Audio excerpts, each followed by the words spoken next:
loved book by James Clear, Atomic Habits, and can't wait to listen to all the actions our community members have taken after reading the last few chapters of this book. We were reading chapters 13 and 14, and today we continue reading this book. A few more weeks to go, so whoever wants to join in, you can still join in and read with us and discuss. Every Friday we do this at 6 p.m. And what this platform does, the Online Money Book Club, is we bring in books around personal finance, investing, habit and mindset building, and really creating a safe space, an open space for women to come and read and talk about finance, and even if you are someone who's just starting out and you've just about thought that this year you want to make a difference in your financial life, then this is the place to be. I warmly invite you to join our book club, and the form to join the club on Telegram is in the description of this video. So jump in today, and warm welcome to everybody who has joined me on the Zoom platform. We have Yadu, Renu, Garima, Meryl, Richa is just joining. Hi, Richa, and Sneha. Thank you, guys. Let's kickstart this week's conversation. And I already feel a little, I'm beginning to feel that, we're getting to the completion of this book, and I have loved it. I think it's the longest time we have spent with one book, and we took it slow intentionally. So how has been the last week? What are some things you took away from the chapters and tried, and please share what are some insights and lessons you have drawn from your own life. So please share, and I will also chip in, but opening it up for our fellow participants to share. Go ahead. Sheetal, actually, I often miss Telegram updates, because like WhatsApp, it doesn't come often, and I think I have muted it since. Otherwise, I started reading from last week only. Few chapters I have read, and already I am like, from work front. My table used to be so messy.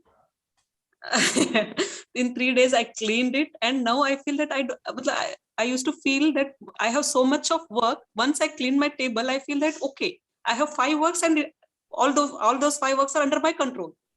So I think that is one habit I adopted from the book.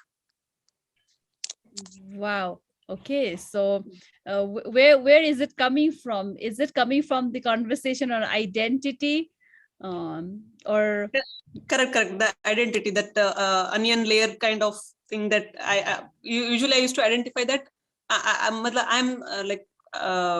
I'm not too what to say, I'm unable to get the word, but that is coming from that chapter only. okay like I want to identify as a organized, is that the word, organized? Yeah, organized, yeah, you can say that. Okay, I'm just relating to it because that is one of the things that I also took on from this time, that I want to identify myself as someone who is more organized, but somewhere along the way, I think I have sort of forgotten about it. Thanks for the reminder. Decluttering your workspace. Got that. Thank you so much, Renu. So inviting others to share what's been the week like for you from this book. Can I go? Okay, so firstly, I loved reading about the commitment device. I'm still trying to figure out what my commitment devices could be, apart from, of course, like Alexa giving reminders, but that's still a very external sort of commitment device. What I've loved this week is just showing up. So since the first, I wanted to brisk walk, or do some sort of workout every day. And I set myself a goal of, number of steps. And I wasn't getting there. So I thought, the point is to show up and do a little bit at least. So when I'm not in the mood, I just put on some dance music and I do a dance workout of about 15-20 minutes every day. So that seems to work for me. And I'm enjoying it. So I think that's the reason I'm also doing it. The point is just to show up. And he says the best way is to always stop before it gets boring, before it feels like work. Absolutely. So as long as you're enjoying it, do it. Got that. So, what did I try from the commitment conversation, the commitment device, creating commitment devices? So, I immediately checked on Instagram, and it has been giving me the alert now, 15 minutes. And then I have been responding well to it. Okay, I'm getting trained to respond well.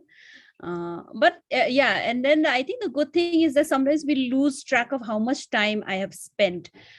Sometimes it may be useful, and I know that much of it is not useful, is a random scrolling, because even when I go to put a post or an Insta story, it doesn't take 15 minutes. So I know that I'm spending way too much time doing other things, and sometimes it's pure I think 15 minutes of entertainment is good enough. So that's worked pretty well, and it flashes on the screen. The laptop shutdown has worked well. At least it reminds me to do to take the next step. Makes me conscious about I think you would want to now switch off and go off to bed. The first day I clicked on it and it just immediately went off to sleep, and then I said, okay, now let me get up and go. The other days I have been canceling it and not really shutting down, but wrapping up my work. And so that's something. Another thing is that I learned that I shouldn't take my earphones to the bed, like only reading, because if I take the earphones, then I end up watching a video or something. So that's why I need to make a conscious choice.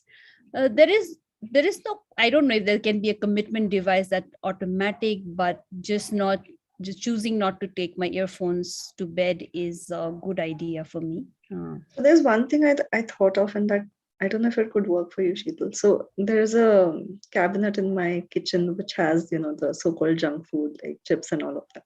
So I'm planning to put a sticker there. Richa, do you really want to eat? So maybe you want to put a no earphones allowed here. Got that. So I don't have that kind of an environment, but that's a good idea. Maybe I should just have like a box, where I put all these things. But at the same time, I feel that ever since I had that conversation with my friend, and I shared about that in the group as well, about where the person very excitedly shared about, he was very excited to give his opinion on why what I'm doing is not the right way, where I should develop a stronger mind. And but ever since that conversation, it was just a perspective, right? However the person may have given it to me, but since then I have stopped doing the plank reading, and of course ever since then my planks have been much longer and stronger. I've gone up to a minute and a half, and earlier it used to be, I wasn't tracking it as well because I was also trying to read, so I don't know where my focus was. So yeah, I think that conversation really helps. So sharing with another person about what I'm doing and then listening to the other person made the difference. And really it struck me as to yeah, sometimes even the workouts that I was doing, I was just getting it down and doing it. But maybe now I'm a little more intentional, I'm more mindful. So yeah, I'm enjoying it. Yeah. Yeah. Go ahead. No, so the thing is, from what you were saying, one is that you're trying to cut down on this whole social media thing, right? That's also been like something which I've been trying to do for like a pretty long time. And the other thing is that I've more or less almost finished the book actually, but that bit which I was reading about tracking, initially, like, I couldn't connect to it and I was just finding it too overwhelming to think about it. But then I was thinking that, Mimo is a way of tracking already. So that's one tracking which I'd already started. And the second I realized is I started doing these, I wanted to really understand how much time am I spending? How am I spending my day? Right? And it's become more and more important to spend every moment intentionally so that it makes sense and life is happier, right? Initially, when I used to track what I'm doing, I used to allot a time. Okay, so 60 minutes I'm going to spend on this one thing. But then I realized it's not working out because I'm not really sticking to that time, right? So then I started doing it the other way. I wouldn't put the timing first. I would just like put that particular task, whether it's a book club or whatever it is, and then actually put the real time. Then I started understanding like how much time am I really spending on social media, and then I felt like, okay, I'm taking too much time and I'm accomplishing very little, right? So I've been now doing this for about 4 or 5 months, and I think I've become a bit more and more obsessed with it. But I thought, let me work on this one habit before trying to do 100 other things, right? So one outcome of that is that I'm actually able to work for very little time and accomplish a lot in that time, because I'm able to strategize better. And then because of that, I got more time to do all the wow activities and also spend X amount of time in wealth creation, learning. And now I actually have half an hour in the evening where I go and actually read the paper. So by substituting that time, which was very addictive and which was very unintentional, I'm replacing it with things which actually make sense for me, right? So I think those are two areas where I've actually found that tracking has helped me immensely. And I want to keep doing it and then slowly start tracking a lot of other things, but baby steps, one step at a time, I would say. Just coming back to the chapter that we were reading. So it talks about, and this book has made me really share parts with friends and discuss how they're going about things, how I am, and how we could do things better. And so I was today discussing how to make bad habits difficult. A friend told me that she's gotten rid of, for example, shopping apps, because when you have to go on the laptop and put in your card, etc., you have to put in some extra effort and time, and then you think again about, whether I should buy this or not.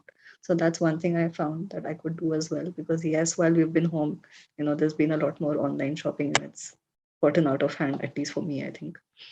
The second thing is, Meryl, you've made me think about, maybe I could keep like a journal just to note down. I've done this in the day, this time to this time, just for a few days. I'm sure it's gonna, shame me. Self-shaming. So much time spent on bad habits. So what I realized, the other way to make tracking more exciting is to create that sense of gratification, right? So there's a third thing that I track, which I forgot to share, which is that, being a writer, I earn like small amounts of money in many different ways, right? But earlier I would earn it, but I would never keep a track of it only. So it was just all over the place, right? So one thing I do now is whenever I get some money coming in, which is earned, through my work, I just put it together. So then I see that amount growing, right? So one has to see instant gratification. So for the task list, it's that, I'm putting in less hours to work, but I'm achieving more. That's my gratification. So I'm trying to think like, what are those ways of gratification? So that could be a different way as opposed to the shaming part of it, right? Yeah, so I think the book mentioned something about this person who was, putting in the money into a savings account called vacation or whatnot. So I found that also very interesting, as in you can put it towards your goals, but they shouldn't be in conflict with the identity that you want, though. Yeah. So the other thing, coming back to, making bad habits difficult. So I'm thinking I should maybe block WhatsApp web, because I spend a lot of time on it. I mean, it's on and it keeps popping up. And even if it's not popping up, you can just, change the tab and look at it over and over again. At least with the phone, now that I've gotten rid of notifications, I think I don't look at it as often. So maybe just block WhatsApp. Hmm. What are the bad habits? Oh, by the before we jump into bad habits, the idea of habit tracking was instantly I did not like that idea, and I shared in the group. Then I thought that okay, maybe for just my meals I can do, because there are certain changes I want to bring about there as well. Um, and making it just about that and not trying to track, because the first visual I got, oh my god, a whole list of habits and I have to track, that was a visual, and immediately I was not in for it. Then as I read, I thought, okay, maybe just the meals. Then I also saw that these various groups we are part of, for example, I almost on a regular basis I am sharing in the Telegram group, so my reading habit is getting tracked there. Uh, and that came from where he talked about all the statements that we have. And, those are also tracking how we spend, and, all of these the different apps he talked about, the watch, where it tracks the count of steps. So maybe if we discuss, and we will find where else our activities are getting tracked, you know yeah, so that was another thought that I had, that okay, maybe there are other ways which are where our habits are getting tracked, and reading and sharing in the club is definitely one way where I thought that okay, my habit of reading is getting tracked. But what about the bad habits? What are some bad habits that we need to ensure are difficult to get to? What are my bad habits? Let's brainstorm a little bit here. I invite everybody to share. What are your bad Social habits? media, junk food. Getting off Facebook. Getting off is I need to get out of it. I am really 2022. My whole thing has been that I'm going to slowly pull out of Facebook. Every single one of my groups that I'm heading, I'm going to slowly hand it over. And it's okay if I don't catch some few useful things, it's all right. But by end of 2022, I must not have a Facebook account. That's been my thing. I think it's just gotten so toxic. It used to be fun. It's no longer fun.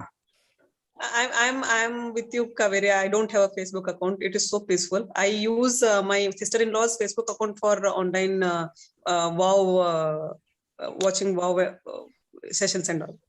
No, it actually, this has been in my mind for a while, because I mean, I told my kids that, okay, Facebook you can have only when you turn 14. So my son turned 14 and he got himself a Facebook account, whatever. When my daughter turned 14, I said, are you going to get, she said, are you mad? Facebook is for old people. So I was like, oh, okay. that was a thing. And I realized she's the wisest of us all, because she has no Facebook account, and all the toxicity and the random comments and everything she avoids. She has Instagram.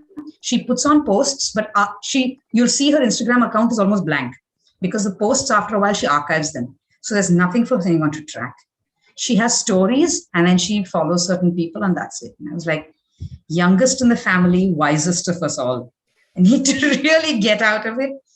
She's 16 years old, but we can learn from her for sure. Yes. I love what Garima has. So that's one bad habit, Garima, sleeping late.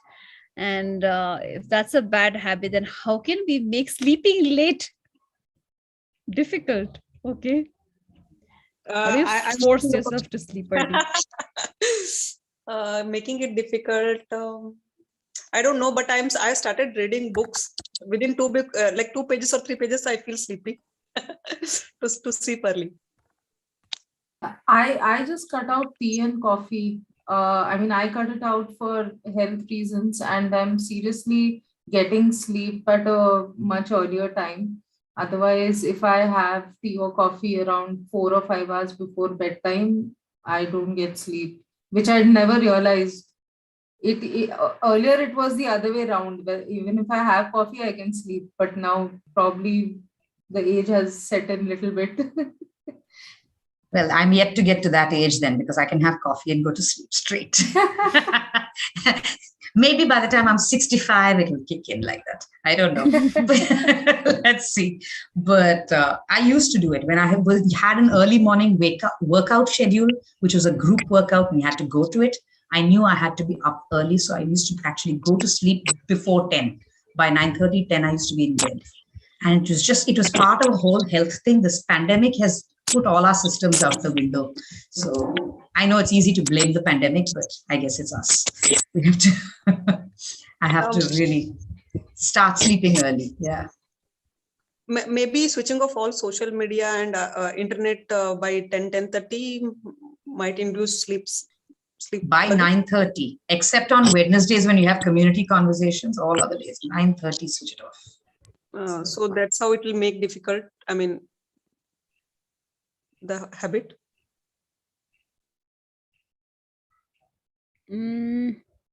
I think the best way is to have someone just snatch your phone away and then, hide it, because don't trust yourself. You have not worked on it for years. And maybe I just have someone, Garima, just tell your son, Kaveri, you just tell someone, take the phone away, But Rupal has an interesting one. And Rupal, I also suffer from this, of jumping from one thing to another. And sometimes I can see it and I just allow it. Chalo, allow. That's just I am. It's like autonomous allow. Okay, ठीक है, चलो इसको यहीं पे park कर देते हैं. We move on to the next one and then let it happen. Yeah, I think I sometimes try to reward myself with okay, Rupal, if you're gonna work for 1 hour consistently, I'll give you 1 hour of social media. Like that, I trick myself in doing things so that I have focus on one thing. Yeah, that works sometimes, but sometimes Rupal, can I ask you something? If you think of social media as a reward, are you likely to give it up? Instead of it becoming, if I'm doing something good, then I get social media, then that becomes a prize, it becomes a reward. When actually maybe not, that shouldn't be our association with it, that it shouldn't be a reward, that we should be rewarded for staying off social media rather than be rewarded with social media. But it also needs to be something, I think, which really feels like a reward to me. Because if I put anything else, then I don't feel very, but I don't see that as a reward. The only social media that I see as a reward, okay, I have done it for this, but I don't spend a lot of time on social media anyway. So, like I said, I have 2 accounts on Facebook. One is to be connected with everyone, which I use only maybe once a month or something, because I know if I get there, I can just keep on scrolling, looking at everyone's life, or just oh shit, ye ho gaya, maine wish nahi kiya isko, ye ho gaya, oh ye to mujhe pata hi nahi tha.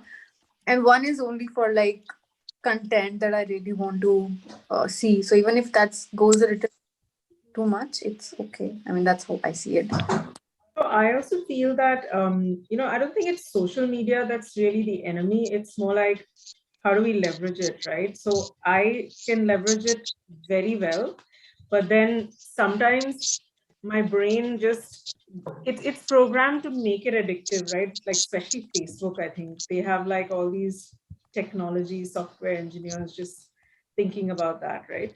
But yeah, I would have to agree to some extent with Rupal that so for instance, for me, a reward would be to watch a video on YouTube, but it'll be something useful, or maybe it'll be a film, right? And I use all social media because I am from that space and also need it to promote things and connect with people and all of that, right? But the addictive part is the problem. That's what I think we're really trying to see. What is it fulfilling in a way, right? That's probably a deeper question. I have an idea. In chapter 2, what they say that the identity, if we identify ourselves that I am someone who is early to bed, early to rise, keep on telling to our mind, maybe that might help. Yeah, Garima, the identity. Yeah, I think that's a good idea. And I think I should just maybe wake up. 5 days at a stretch, if I wake up at 5 o'clock, then naturally by 9:30 I'll feel sleepy. Yeah, perfect. Right? That's a different thing for 5 days. During the day, I'm going to be very intoxicated or, whatever. But you never know. You never know. Yeah. You never know, Garima, because when I woke up at 5 a.m., I thoroughly enjoyed it.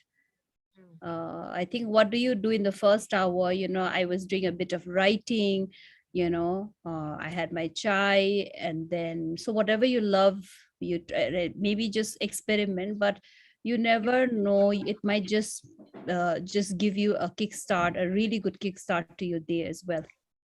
I love it. Once I wake up, I love it in the mornings because nobody else is up and the world is yours. I love to just sit there with my coffee, sit down, read something, do nothing, stare into the mid-air if you want to, just dream. You get that alone time and it sort of recharges your battery for the rest of the day before anyone else is up and about, except the cat, who That's right now exactly sleeps. why I need it, Kaveri. I need it because after 8, my entire house goes, crazy, online schooling, and then, you have to breakfast, food, everything. So, like you said, that 1 hour, even if I'm just looking at blank space, that is Yeah. my 1 hour. It is just So blissful. It's that's so the lovely. reason why I want to wake up early. So I think, yeah, my identity is I'm an early riser. Yeah. Being an early riser and enjoying stopping your sleep early are two different things. Yeah, just I'm an early riser and I'm enjoying that time. once you wake up, it is lovely. But it's that waking up. I usually say, I'll just 10 more minutes, I'll lie down and then I'll go off to sleep. If I don't do that and I actually wake up before everyone else, it's wonderful. I was saying that, does it work for you guys if you have like an accountability partner or like someone to partner up with these things? Because like for me that usually works. Like if I have someone that I have just to tell them that I have gotten up in the morning, it just feels like, like a check. It for me it's like a to-do thing. So I get a lot of satisfaction from to-dos. So I feel like "Acha, ye ho gaya kaam mera." Very good. Use us. Message on Telegram and tell us you've gotten up, and all of us who are up at the same time will all jump in with you.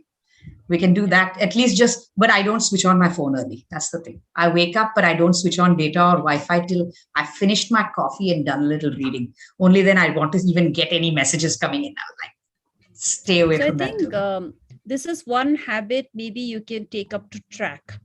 How many days you've woken up at 5, of course, then slowly the reflection will happen. Did we enjoy it? Did we not? What did we do? And my waking up at 5, actually, Rupal, it was a conversation in the community, in the Money Gym group.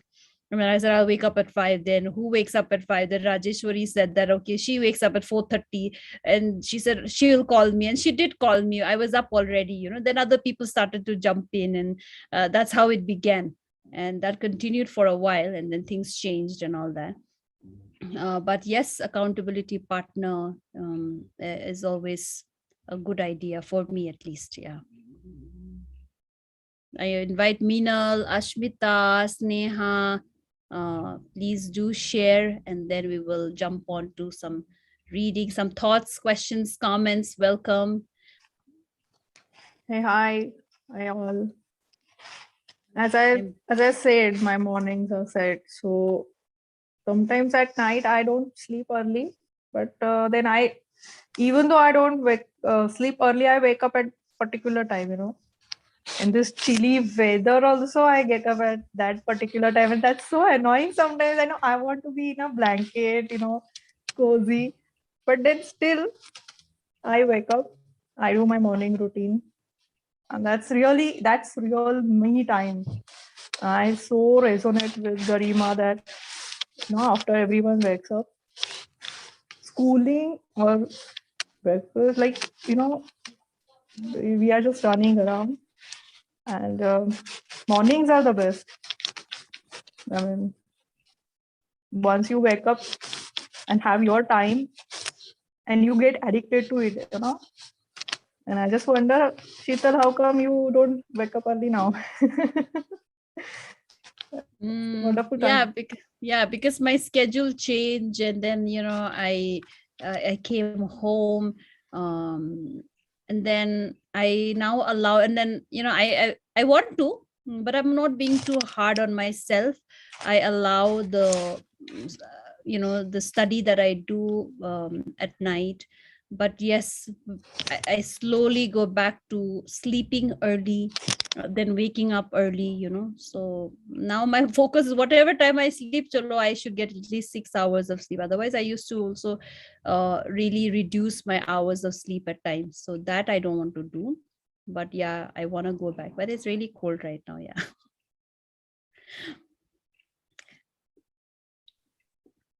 Anything Yes. that happens in Rajai, everything is fine.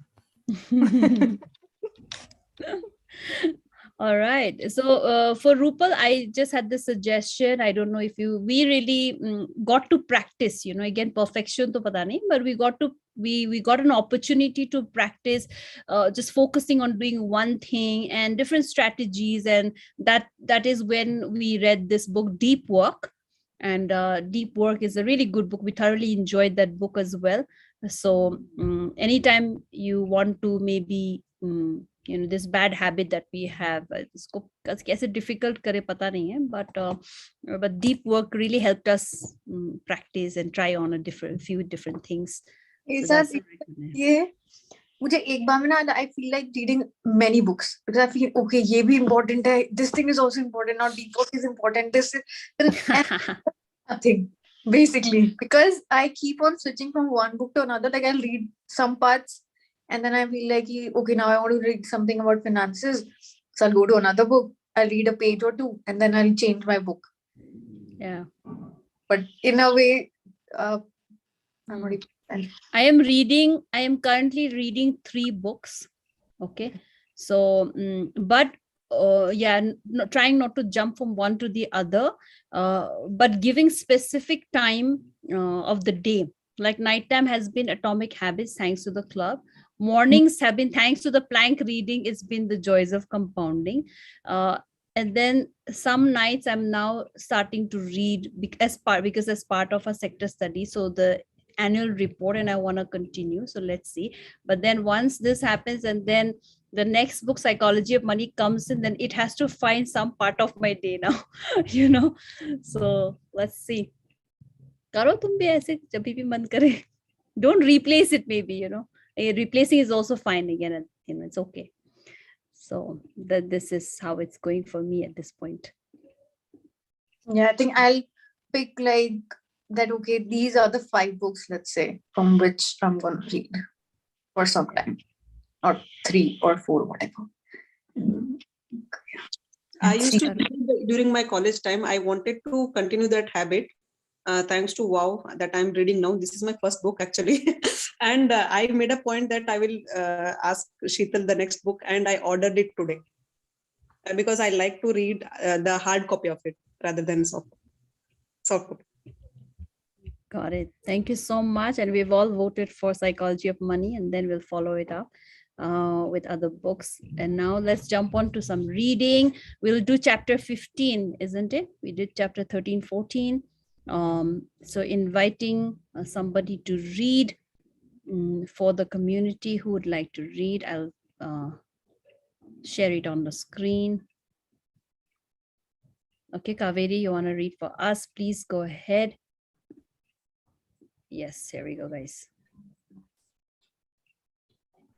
Wait 1 minute. I just need to close where all of you are. Otherwise, your faces are interesting chapter.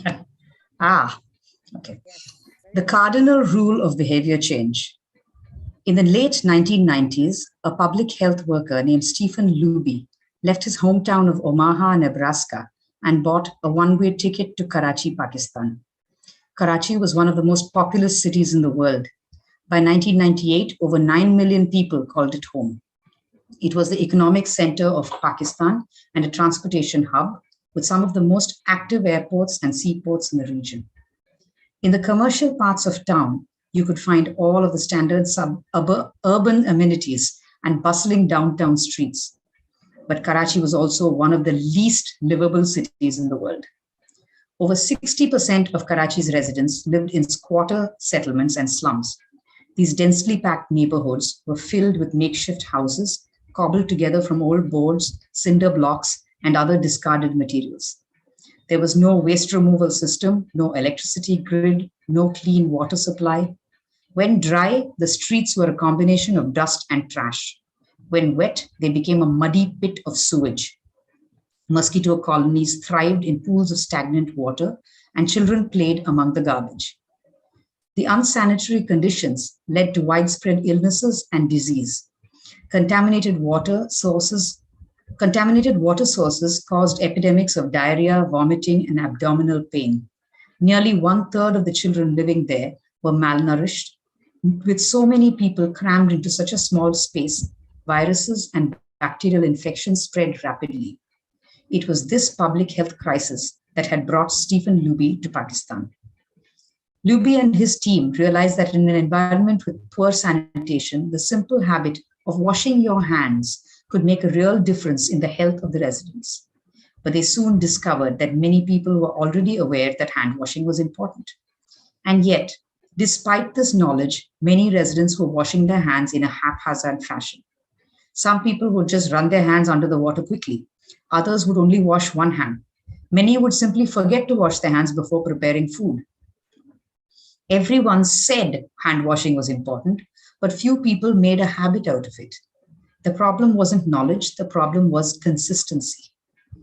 That was when Luby and his team partnered with Procter & Gamble to supply the neighborhood with Safeguard soap. Compared to your standard bar of soap, using Safeguard was a more enjoyable experience. In Pakistan, Safeguard was a premium soap, Luby told me. The study participants commonly mentioned how much they liked it. The soap foamed easily, and people were able to lard their hands with suds. It smelled great. Instantly, hand washing became slightly more pleasurable. I see the goal of hand washing promotion not as a behavior change, but as habit adoption, Luby said. It is a lot easier for people to adopt a product that provides a strong positive sensory signal, for example, the mint taste of toothpaste, than it is to adopt a habit that does not provide pleasurable sensory feedback, like flossing one's teeth.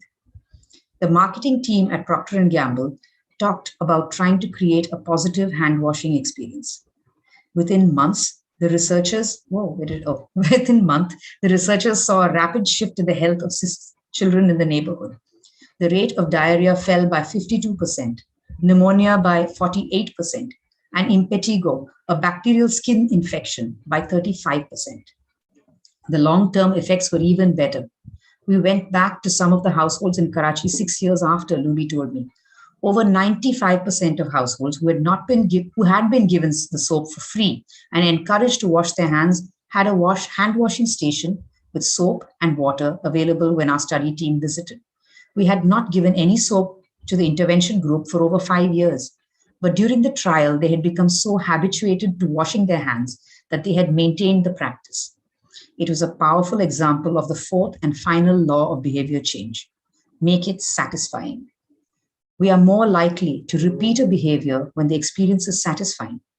This is entirely logical. Feelings of pleasure, even minor ones like washing your hands with soap that smells nice and lathers well, are signals that tell our brain, this feels good. Do this again next time. Pleasure teaches your brain that a behavior is worth remembering and repeating. Take the story of chewing gum. Chewing gum had been sold commercially through the 1800s, but it wasn't until Wrigley launched it in 1891 that it became a worldwide habit. Early versions were made from relatively bland resins, chewy but not tasty. Wrigley revolutionized the industry by adding flavors like spearmint and juicy fruit, which made the product flavorful and fun to use. Then they went a step further and began pushing chewing gum as a pathway to a clean mouth. Advertisements told readers to refresh your taste. Tasty flavors and the feeling of a fresh mouth provided little bits of immediate reinforcement and made the product satisfying to use. Consumption skyrocketed, and Wrigley became the largest chewing gum company in the world. Toothpaste had a similar trajectory. Manufacturers enjoyed great success, and when they added flavors like spearmint, peppermint, and cinnamon to their products, these flavors don't improve the effectiveness of toothpaste. They simply create a clean mouth feel and make the experience of brushing your teeth more pleasurable. My wife actually stopped using Sensodyne because she didn't like the aftertaste. She switched to a brand with a stronger mint flavor, which proved to be more satisfying. Conversely, if an experience is not satisfying, we have little reason to repeat it. In my research, I came across the story of a woman who had a narcissistic relative who drove her nuts. In an attempt to spend less time with this egomaniac, she acted as dull and as boring as possible whenever he was around. Within a few encounters, he started avoiding her because he found her so uninteresting. Stories like this are evidence of the cardinal rule of behavior change. What is rewarded is repeated, what is punished is avoided. You learn what to do in the future based on what you were rewarded for doing or punished for doing in the past. Positive emotions cultivate habits, negative emotions destroy them. The first three laws of behavior change: make it obvious, make it attractive, and make it easy. Increase the odds that a behavior will be performed this time. The fourth law of behavior change: make it satisfying, increases the odds that a behavior will be repeated next time. It completes the habit loop. But there is a trick. We are not looking for just any type of satisfaction. We are looking for immediate satisfaction. Do I go on reading? Yeah. Okay. Yes. The mismatch between immediate and delayed rewards. Imagine you're an animal roaming the plains of Africa, a giraffe or an elephant or a lion. On any given day, most of your decisions have an immediate impact. You are always thinking about what to eat or where to sleep or how to avoid a predator. You are constantly focused on the present or the very near future. You live in what scientists call an immediate return environment because your actions instantly deliver clear and immediate outcomes. Now, switch back to your human self. In modern society, many of the choices you make today will not benefit you immediately. If you do a good job at work, you'll get a paycheck in a few weeks. If you exercise today, perhaps you won't be overweight next year. If you save money now, maybe you'll have enough for retirement decades from now. You live in what scientists call a delayed return environment because you can work for years before your actions deliver the intended payoff. Just 1 minute, I'm just going to shut the room door because I think. Okay.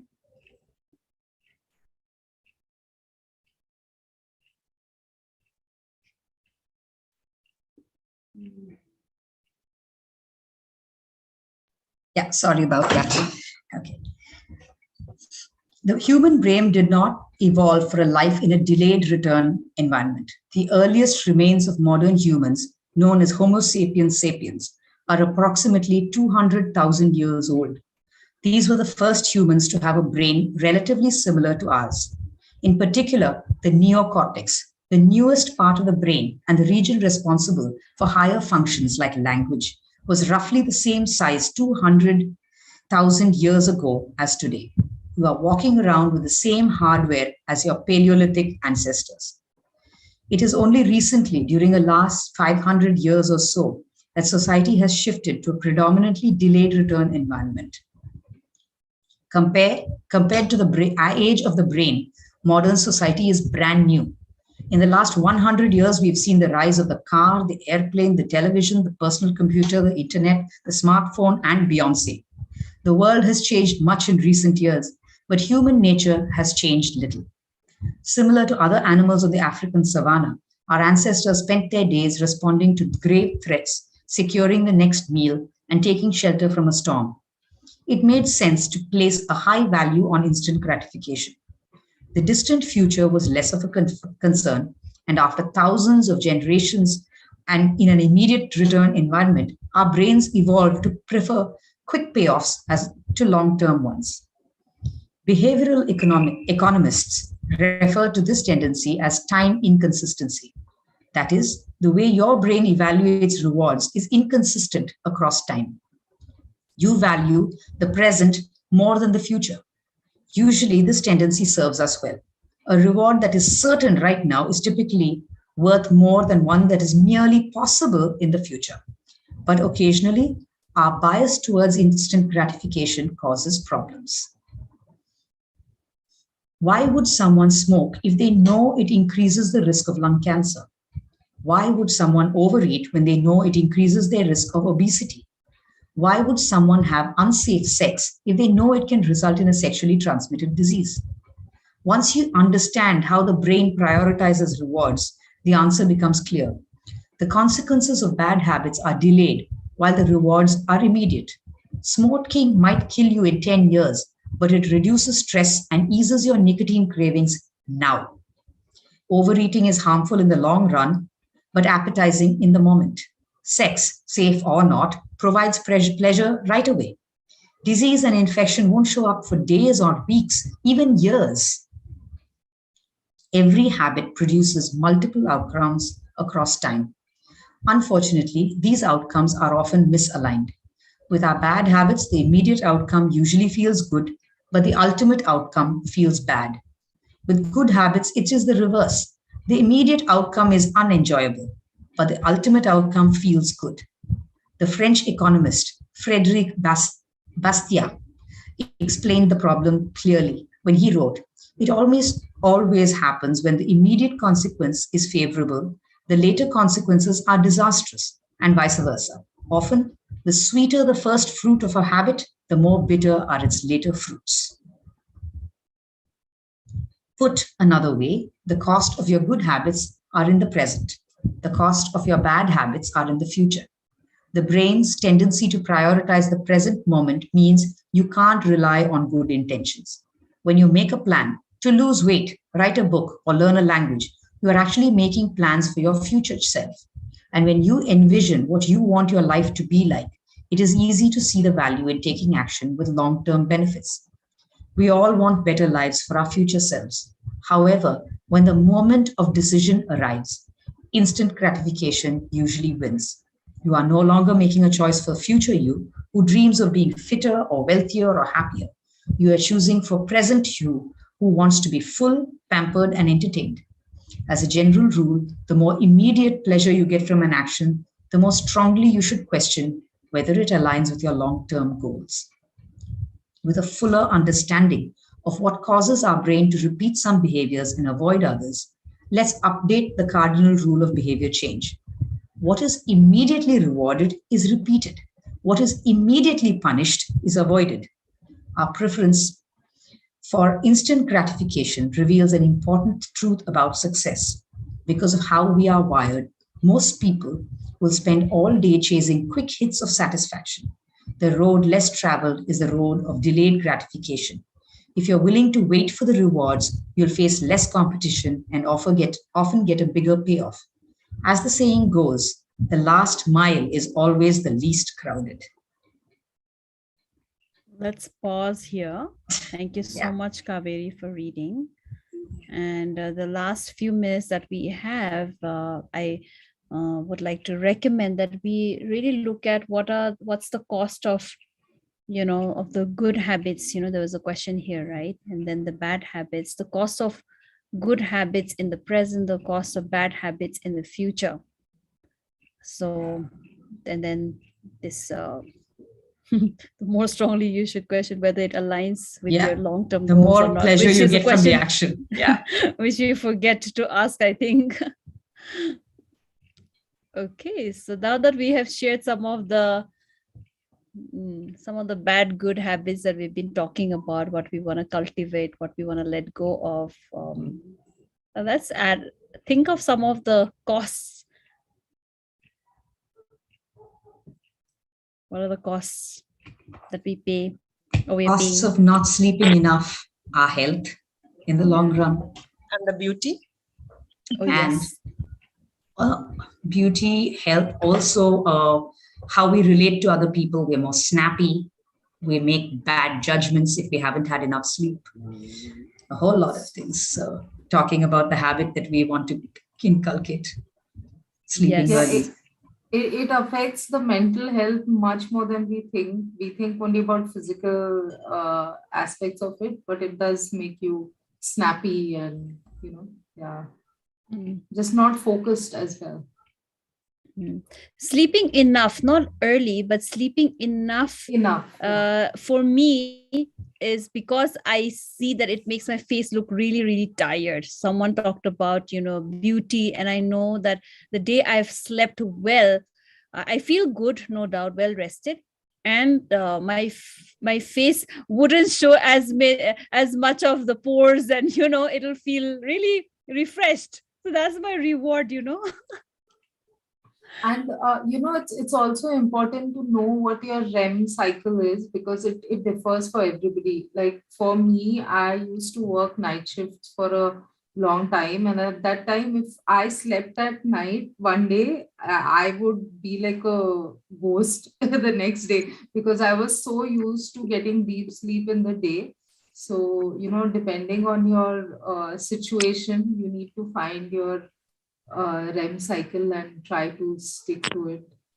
Sometimes, yeah, you have no choice. You have to work nights. So Rupal, now considering what we shared, where we're jumping from one activity to another, and if we think that this is a bad habit that I'd like to alter, then what are the costs of this current bad habit, so-called bad habit, right? Let's explore that.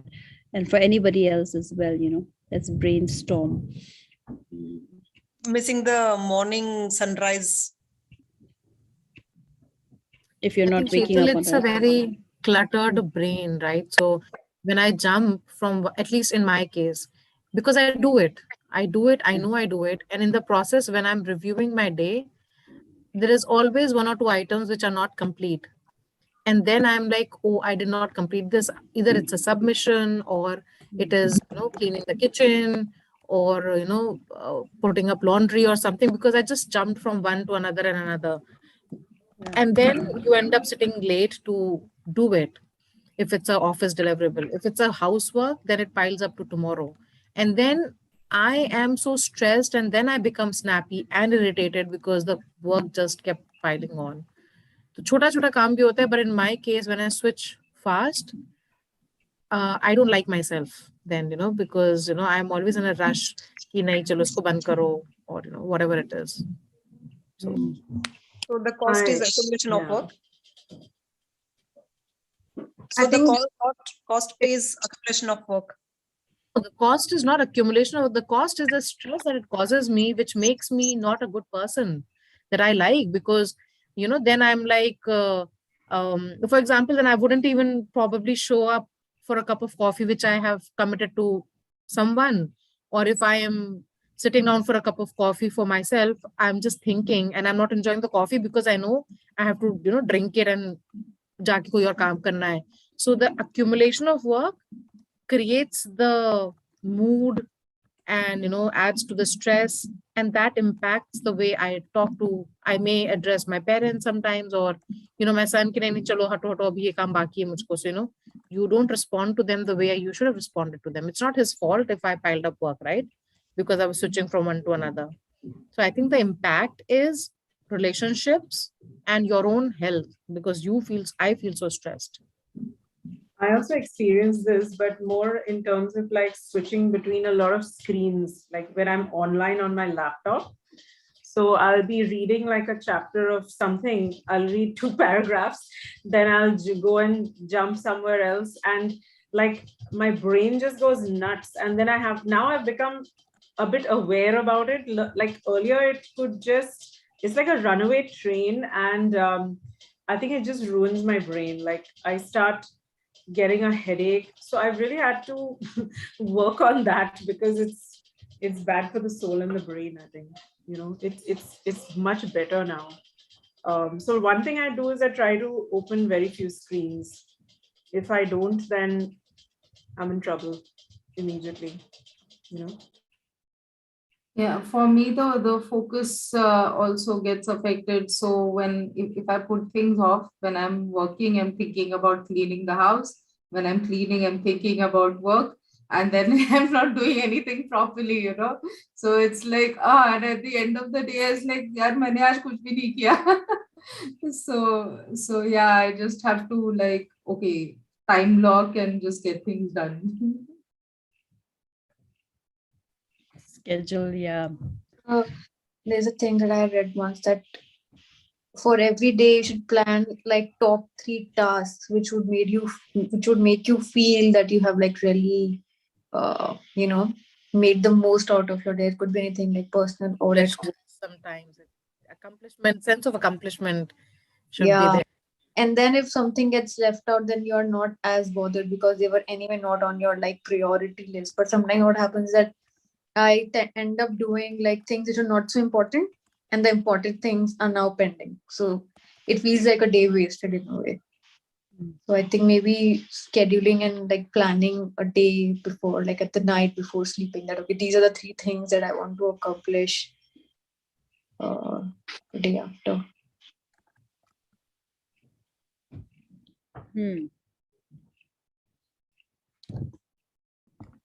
So I've started doing to what I think, Sheetal, you also mentioned. I divide my to-do list as critical and, and urgent. If it doesn't fall into these 2 categories, then it's okay if I miss it out. I will not blame myself for it. Because there was a time when I would have a list of 5 deliverables and I would complete only 3, and then I would, not feel good about myself. But then I realized that the 3 that I'm doing, if they are critical to be submitted, then that's fine. And I adopted this last year onwards because, everything was work from home and things are adding up. But yeah, so Meryl, switching screens, it's very typical, kuch kar rahe hain, and then suddenly तो, कुछ pop-up आ गया, या you have another screen open, anything, and then it distracts you. और फिर उसमें बह जाते हैं. Sometimes it's also like, you're supposed to do the work, but instead of doing the work, you want to go and read something. It's like the brain is trying to escape some serious work, Yes. And sometimes I forget what was I doing. Yeah. Yes. Guilty of doing it. Yes. And now with so much discussion, sometimes I can see I am avoiding that, the very thing I must be doing. Oh God. Yes. So many tricks we'll have to play on our own selves, Yeah, post-its are not for me.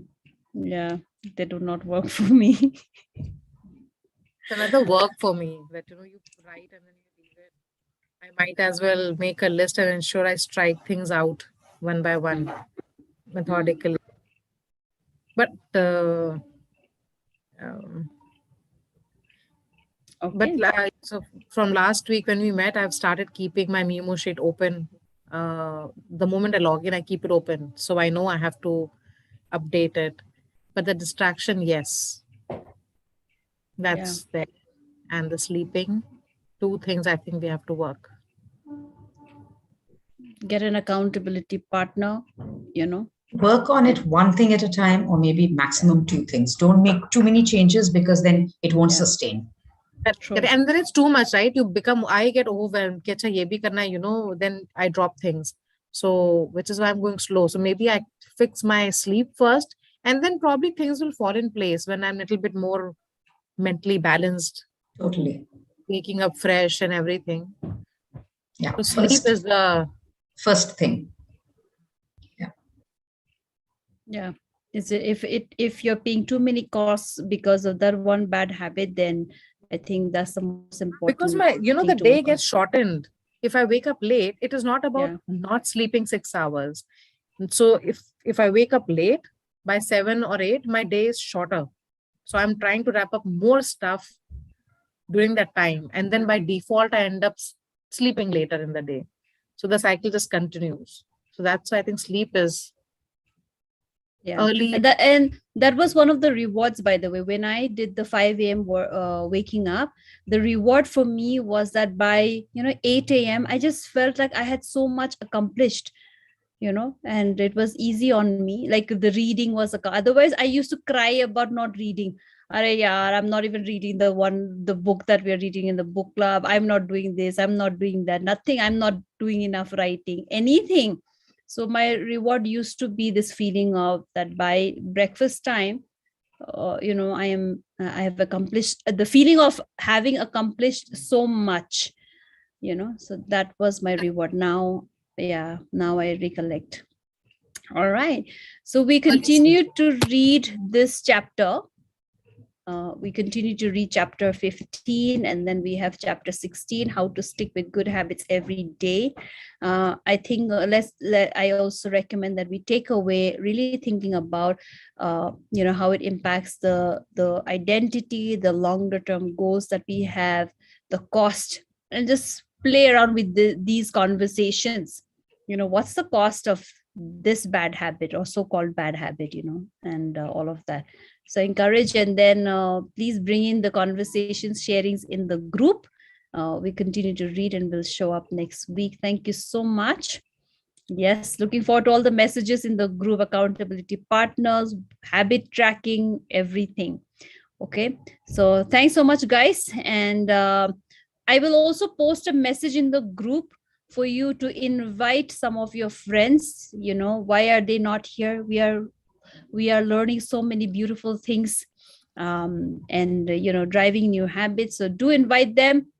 We will share a message in the group. Okay, and some surprises as well. January has been a giveaway month. Thank you, everybody. Lots of love. Happy weekend, and see you soon. Happy weekend. Happy Pongal, Shankranti, Lohi, Yes, everything. everyone. Thank you so much. Thanks everyone. Thanks, Bye. Sheetal. Bye-bye. Bye. Bye.